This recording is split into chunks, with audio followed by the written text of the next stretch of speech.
For a while, Canon have been accused of holding back on their camera releases. Well, they've just made an official development announcement of the 1DX Mark III. I think Canon might have let the reins off their engineers slightly and let them have a little bit of fun, because he seemed to have gone a little bit crazy. But I also think it does point some big indicators to Canon's mirrorless future as well. Because the specs of the 1DX Mark III are certainly less completely DSLR orientated and more a mix of DSLR and mirrorless. And I'm thinking that this might be what we'll see from a pro level EOS R body in the future. So what have we got in terms of specs? Now, the first big specification for a sports and wildlife camera is shooting speed. Now, the 1D Mark IV could do 10 frames a second, the original 1DX could do 12 frames a second or 14 with mirror lockup.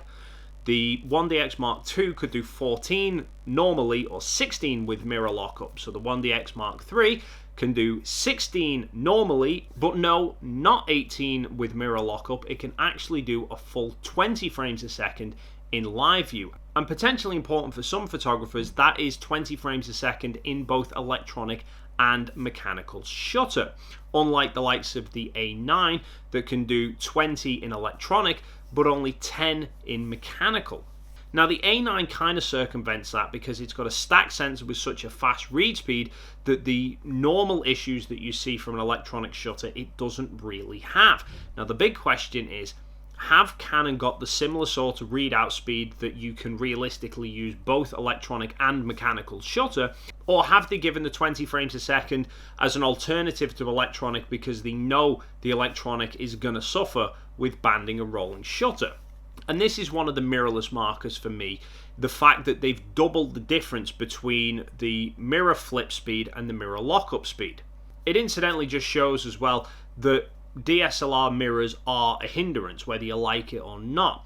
The fact that the camera will be able to do 20 frames a second mechanical shows how quickly the shutter unit is capable of moving, but the mirror slows it down when you're using the optical viewfinder. But definitely puts the benchmark down that when we see a mirrorless 1D from Canon, it's going to shoot at least 20 frames a second.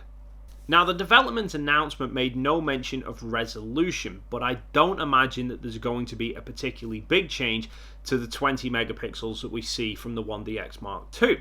Firstly, because the 1D series has always gone with a relatively low resolution compared to the other cameras within the lineup for two reasons. Firstly, for faster shooting speeds, and secondly, for better noise performance.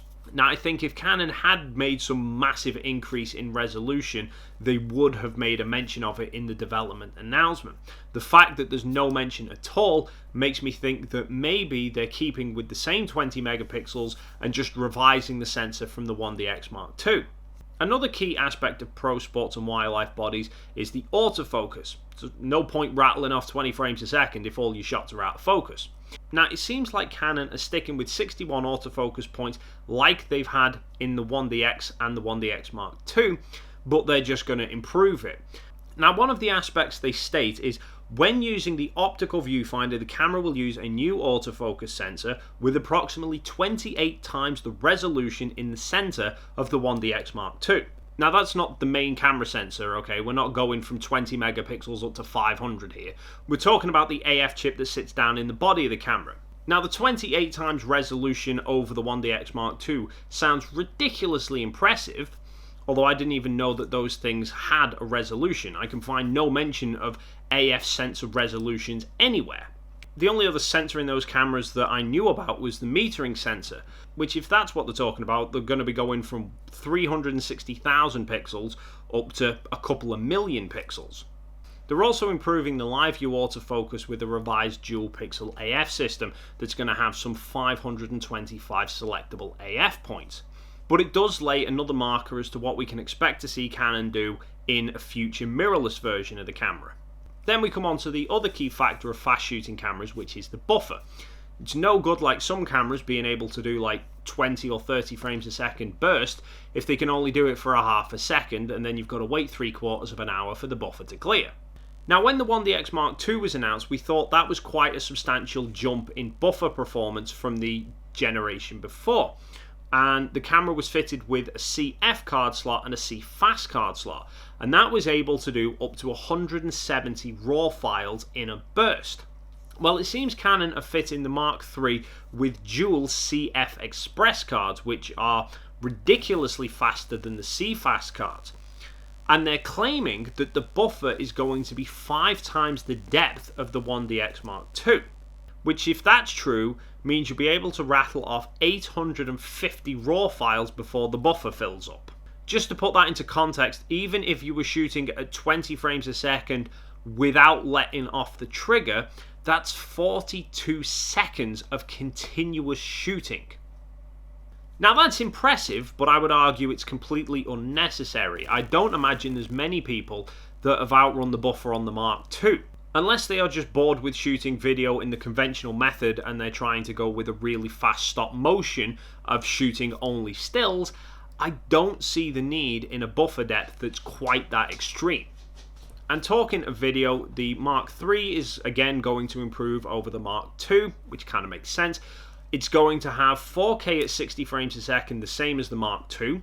Now, although it's not stated, I suspect that the Mark III will have an uncropped video, unlike the Mark II that used that MJPEG that everyone hated. The Mark III is also stated that that's going to be in 10-bit 422. So I think it's fairly safe to assume that a Mr. McKinnon is going to be shooting his videos with the Mark III very soon. Now, the overall design of the Mark III body looks pretty much identical to the Mark II, which looked pretty much identical to the Mark I. But hey, if it ain't broke, don't fix it.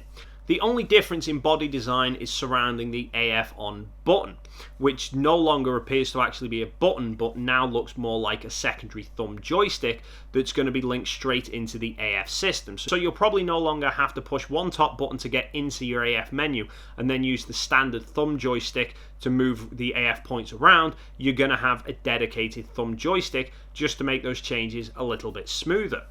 Now, there's no mention in the announcement regarding price, but you can probably bet your bottom dollar that it's going to be high 5,000, low 6,000, somewhere around about there. That's usually where Canon market the 1Ds. It's also pretty safe to assume that even if these specs have been slightly marketed up, that the camera is still going to be a phenomenal performer. Let's be honest, the 1DX was a fantastic camera, the Mark II only made it better, and they're hardly going to take a step backwards with the Mark III. And it certainly does set a fantastic benchmark for the inevitable mirrorless 1D series camera whenever we may see it.